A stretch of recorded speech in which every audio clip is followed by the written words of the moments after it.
Sirik tanda tak mampu adalah sebuah ungkapan yang dikenakan kepada orang-orang yang iri hati kepada orang lain yang lebih dari dirinya. Dia biasanya dikatakan tidak mampu. Biasanya orang-orang yang iri hati itu hanya bisa mengkritik atau mungkin bisa menjadi cemburu atau tidak bisa menerima akan keunggulan orang lain. Padahal dia sendiri memang belum tentu punya kemampuan yang sama seperti orang yang dia kepadanya iri. Karena itu, betapa pentingnya kita untuk memahami betapa iri hati ini adalah sebuah penghalang yang juga sama besarnya di dalam kita menerima orang lain, khususnya orang yang lebih dari kita. Juga istilah seperti susah lihat orang senang atau senang lihat orang susah, ini biasanya dikemukakan oleh orang-orang yang pongah yang merasa dirinya itu harus lebih baik dari orang lain. Dia sendiri yang harus senang dan orang lain tidak boleh senang. Dan dia malah senang di atas penderitaan orang lain. Hal-hal semacam ini adalah hal-hal yang menggerogoti hati seseorang sehingga untuk dia menerima orang lain dengan keunggulan dan kelebihannya menjadi satu perkara yang sangat sulit. Karena hatinya sudah dimendungi dan dirundung oleh perasaan iri hati itu. Dan perasaan iri hati itu memang berangkat dari pementingan diri sendiri. Ingin supaya dirinya menjadi bermegah, pongah, dan harus lebih dari yang lain. Dan tidak boleh ada orang yang lebih dari dirinya. Ketika ada orang yang dipandang lebih dari dirinya, maka dia berantas demikian rupa, dia basmi untuk supaya dirinya lah yang dikemukakan, yang dikedepankan, dan orang lain ditaruh di belakang. Ini problem antar pribadi yang sering terjadi dalam komunitas manapun, bahkan komunitas orang-orang yang notabene beragama atau beribadah kepada Tuhan. Karenanya ini merupakan sebuah pekerjaan rumah untuk setiap kita, siapapun, tanpa pandang bulu. Kita bisa jatuh kepada sebuah sikap iri hati dan untuk itu kita perlu memeranginya. Namun bagaimana caranya kita memerangi iri hati di dalam diri kita sendiri? Saya Nikolas Kurniawan kembali menemani di dalam Sabda Tuhan hari ini dari Yakobus pasal 3 ayat 14 sampai 18. Jika kamu menaruh perasaan iri hati dan kamu mementingkan diri sendiri, janganlah kamu memegahkan diri dan janganlah berdusta melawan kebenaran. Itu bukanlah hikmat yang dari atas, tapi dari dunia, dari nafsu manusia, dari setan-setan. Sebab di mana ada iri hati dan mementingkan diri sendiri, di situ ada kekacauan dan segala macam perbuatan jahat. Tetapi hikmat yang dari atas adalah pertama-tama murni, selanjutnya pendamai, peramah, penurut, penuh belas kasihan dan buah-buah yang baik, tidak memihak dan tidak munafik. Dan buah yang terdiri dari kebenaran ditaburkan dalam damai untuk mereka yang mengadakan damai. Apa yang Yakobus kemukakan di dalam suratnya ini adalah sebuah peringatan sederhana, nasihat sehari-hari yang memang perlu didengarkan oleh setiap orang percaya yang katanya beriman kepada Tuhan. Bahwa perilaku dan sikapnya harusnya memang mencerminkan imannya. Bukankah Yakobus terkenal dengan sebuah slogan iman tanpa perbuatan mati? Karenanya Yakobus mengingatkan bahwa kalau kita percaya kepada Tuhan, maka sikap kita terhadap sesama pun harusnya mencerminkan iman percaya kita kepada Tuhan. Dan dikatakan bahwa jangan menaruh perasaan iri hati dan mementingkan diri sendiri. Perasaan iri hati dan mementingkan diri sendiri ini disandingkan begitu rupa karena memang ini dua hal yang tak pernah bisa dilepaskan.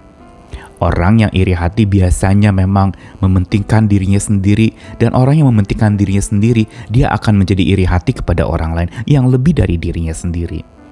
Dan ini juga bermuara kepada sebuah sikap memegahkan diri. Dan di balik pemegahan diri ini ada juga kesombongan, sekaligus dusta melawan kebenaran. Kebenaran apa? Kebenaran bahwa tidak ada orang yang lebih dari yang lain. Semua kita punya kelebihan dan kekurangannya masing-masing. Tidak ada satu yang melebihi yang lain, semua sama dipandang di mata Tuhan. Semua kita punya cacatnya, punya lemahnya, tapi juga Tuhan karuniakan kuatnya dan kelebihannya. Dan sekaligus Yakobus mengingatkan bahwa hikmat yang dari atas adalah hikmat yang murni, yang penurut, peramah, pendamai, penuh belas kasih dan buah-buah yang baik. Sebaliknya, kalau ada iri hati, pementingan diri sendiri, pemegahan diri, dan dusta melawan kebenaran, itu bukan dari Tuhan, tapi dari dunia, dari nafsu manusia, bahkan dikatakan dari setan-setan. Tegas sekali Yakobus katakan bahwa sikap iri hati itu bukan berasal dari Tuhan, tapi dari kedagingan kita yang sudah disetir dan digerakkan oleh si jahat. Sehingga jangan kaget kalau iri hati melahirkan sebuah perbuatan jahat dan menyebabkan kekacauan. Kita tahu catatan di dalam kitab suci, Kain dengan Habil, Saul dengan Daud. Kain yang iri kepada Habil sampai dia berusaha membunuh dan memang benar-benar membunuh. Lalu Saul ingin membunuh Daud karena iri hati melihat pengikut Daud lebih banyak daripada pengikutnya. Dan jangan lupa Tuhan kita Yesus Kristus, dia juga dibenci banyak orang yang iri kepadanya, khususnya orang-orang beragama yang karena iri hati yang membludak dan memperbudak perasaan mereka, akhirnya mereka menggiring Yesus sampai mati, dikhianati, difitnah, dan disiksa begitu rupa. Perhatikan bagaimana iri hati itu berbuahkan bermacam-macam kejahatan, bermacam-macam kekacauan. Karenanya betapa pentingnya kita memberantas hal ini, terkhusus dari dalam diri kita sendiri. Dengan apa? Dengan hikmat yang dari atas yang murni itu, yang pendamai, yang peramah, penurut, penuh belas kasih dan buah-buah yang tidak memihak dan tidak munafik. Dan ujungnya adalah bila buah yang dari kebenaran itu ditaburkan dalam damai, maka damai itu akan terjadi dalam hidup satu dengan yang lain. Mari kita belajar untuk kita menerima orang lain dengan kelebihannya. Kita perlu untuk supaya celik mata kita oleh Sang Maha Mampu. Sirik tanda tak mampu harus diubahkan oleh mata yang celik, karena Sang Maha Mampu yang mencelikkan. Tuhan kita yang mampu mencelikkan mata kita untuk melihat dengan seksama dan mendalam, bukan dengan mata penuh iri dan benci, tapi mata penuh cinta kasih. Dan sirik tanda tak mampu yang diubah oleh celik dari Sang Maha Mampu, ini akan membuat kita dapat memerangi iri hati di dalam diri oleh kuasa kasih Tuhan yang menerangi hidup kita. Karena kalau hati kita sudah celik oleh Sang Maha Mampu yang Maha Kuasa itu, maka kuasa kasih-Nya menerangi kita. Dan kalau kuasa kasih-Nya menerangi kita, maka iri hati dapat kita perangi. Tidak lagi menjajah dan menguasai. Kita bisa usir itu sehingga kita tidak ditindas olehnya. Mari kita perangi iri hati dalam diri dengan berserah diri kepada Tuhan. Minta Tuhan ampuni.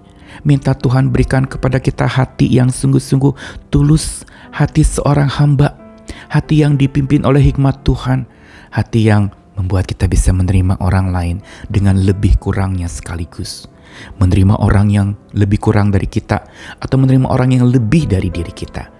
Tuhan memampukan kita, karena itu beri diri untuk dimampukannya. Selamat hidup dalam cinta kasih, selamat hidup terus hati kita diubahkan dari hati penuh benci menjadi hati penuh cinta kasih. Tuhan mengasihi kita sekalian. Amin.